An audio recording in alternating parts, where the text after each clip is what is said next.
Buenos días, mi nombre es Maribel Rodríguez, enfermera del Hospital César Uribe Piedrahíta, realizando actividades de salud pública de acuerdo al Plan de Intervenciones Colectivas PIC. En esta sesión eh, estamos abordando los temas de EDA e IRA. Ya abordamos los 10 temas de EDA y ahora vamos a continuar con los 10 temas de IRA. Hoy es el primero. Hoy vamos a ver generalidades sobre la ERA. Les recuerdo, por favor, y les pido desde ahora el favor de llenar siempre los pretest, los postés y mirar los talleres que se le envían a los correos de cada uno. Bueno, entonces, ¿qué es IRA? IRA es infección respiratoria aguda. ¿Por qué es tan importante la IRA? Porque al igual que la EDA, son las dos enfermedades que han ocasionado muchas muertes en los niños, tanto a nivel mundial como a nivel de Colombia. Y en Colombia sigue ocupando los primeros puestos de morbimortalidad en los niños menores de 5 años.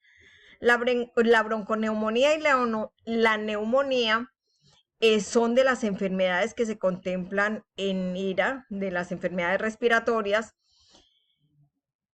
que producen la gran mayoría de muertes en los niños, especialmente en aquellos municipios donde de pronto no tienen al alcance una atención médica más desarrollada, más de otro nivel, de pronto los primeros niveles que hay más limitación de recursos. Aunque la mortalidad de la neumonía se ha tratado de mejorar, se ha disminuido, continuamos con la morbilidad por IRA. Todavía bastantes niños enfermándose por esto. La neumonía y las IRAs, sabemos que la parte sintomática respiratoria, los resfriados comunes, son muy comunes y son muy comunes que se den en la parte urbana y no en la rural. ¿Por qué razón? Por el hecho de compartir, porque muy fácilmente se pueden adquirir por goticas, por el hablar, por el compartir. Eso hace que haya muchas más personas y mucho más niños que se contagian. Normalmente un resfriado común pasaría con cuidados en la casa. Sin embargo, al complicarse, al infectarse en esas secreciones, van a hacer que las bacterias hagan cultivos y ya se formen enfermedades por bacterias y terminen en sepsis. O sea, esas son las complicaciones que se van haciendo. Entonces, ¿cuál es nuestro objetivo?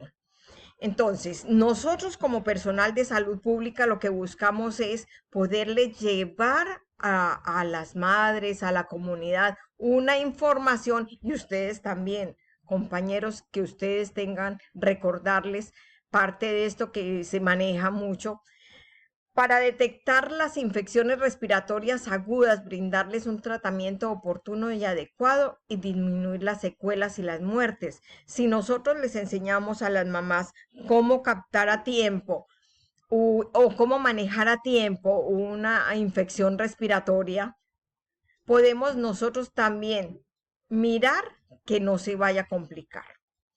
O si ven ellos que tienen signos de alarma, los niños, poder acudir a tiempo al médico para que se le dé también su tratamiento oportuno y no desencadene en muerte. Bueno, entonces, ¿qué es la infección respiratoria aguda? Es el proceso infeccioso de cualquier área de las vías respiratorias. Puede afectar la nariz, los oídos, la faringe, la epiglotis, la laringe, la tráquea, los bronquios, los bronquiolos, los pulmones. Todo las vías respiratorias. Bueno, entonces, como nos damos cuenta, son muchas enfermedades y en esta problemática están incluidas todo lo que son las entidades de otitis media, las faringitis, y está la faringitis estreptocóxica, la laringotraqueitis, las bronquiolitis, bronconeumonías, neumonías, y vamos a abordar a cada una de ellas en las siguientes charlas. ¿Cuáles son los signos y síntomas de estas enfermedades? Por lo general empiezan con tos, con fiebrecita, diferentes grados de dificultad para respirar, dolor de garganta, secreciones nasales, dolor de oído. Y todos estos signos, si nosotros los captamos a tiempo, de pronto le podemos dar manejo, que no se compliquen, que no se sobreinfecten, porque el problema es la sobreinfección. Prácticamente la gran mayoría de estas infecciones empiezan por virus, los rinovirus, los virus de la influencia. Estos virus, la parainfluenza, la adenovirus, bueno, todos estos van a afectar inicialmente a los niños. Posteriormente, existen bacterias que pueden llegar a infectar a estos niños, que normalmente estas infecciones de virus se estarían cediendo entre 2 y 5 días, pero las bacterias ya las complican y entonces son las causantes, ahora sí, de las muertes y mucho más. El hemófilos influenza se supone que es el 74% de complicación, de infección que da esta bacteria. El estafilococo aureus, el 9%. Mire que nosotros le tenemos tanto miedo al estafilococo aureus y a la hora de la verdad no son muchos, pero sí las complicaciones son bastantes. Lo mismo que la hemófilos influenza. Démonos cuenta que es bastante esta bacteria la que va a afectar a los niños. Ya como había dicho, es una de las primeras causas de morbimortalidad en el mundo. En Colombia está en los 3 primeros lugares de muerte en los menores de 5 años. Y los menores de 5 años, por sus pocas defensas, por su susceptibilidad, son los que tienen más riesgo de morir por esta causa. Las infecciones respiratorias agudas ocurren más frecuentemente que otras enfermedades agudas, o sea, más que la diarrea, más que otras enfermedades. Y como ya les había dicho, en el área urbana es donde se encuentra mucho más de enfermedades respiratorias que en el área rural. ¿Por qué esto? Porque en el área urbana hay muchos más grupos de niños compartiendo que en el área rural, que son más dispersos. Se lograba ver ahorita en esta época de COVID que en la época que estuvimos en aislamiento, confinados, habían pocos casos de iras. ¿Por qué pocos casos? Porque precisamente como no habían tantos niños compartiendo, no se contaminaban y los podían manejar en su casa con aislamiento, con bebidas, con todos los cuidados que debemos tener normalmente con estos niños en casa, y era suficiente para cuidar a estos chicos. ¿Cuáles son los factores de riesgos? Los niños menores de 2 meses, la no lactancia materna o que sean desnutridos, la carencia de vitamina A, bajo peso al nacer, la falta de inmunizaciones, el cambio de temperatura, los cambios de invierno a verano, cuando empiezan las lluvias, los hacinamientos, la prevalencia elevada de portadores nasofaringeos de bacterias patógenas. El estafilococo aureus es una bacteria que muchas personas la aportan y son asintomáticos, pero sí la pueden transmitir. Entonces, esos son cosas que debemos tener en cuenta. Otros factores de riesgos, ¿cuáles son? La contaminación del aire. Esta contaminación del aire, cuando en las casas fuman y los hijos están al lado, que son fumadores pasivos, cuando cocinan con leña, que tienen que soportar el humo de la leña, cuando barren al frente de los niños, siempre que barran, tengan la precaución, 1, de mojarle los pelos a la escoba para que no levante polvo, y 2, quitar los niños del área donde están barriendo. Extradomiciliarios Factores de riesgo, la contaminación ambiental por dióxido de azufre, por el ozono, por el dióxido de nitrógeno, que todas esas dan micras muy pequeñitas que contaminan el aire y eso también van a hacer que los niños que son más susceptibles tengan más enfermedades respiratorias. Y por supuesto, un factor de riesgo muy grande es que la familia no sepa distinguir los signos de alarma de una neumonía.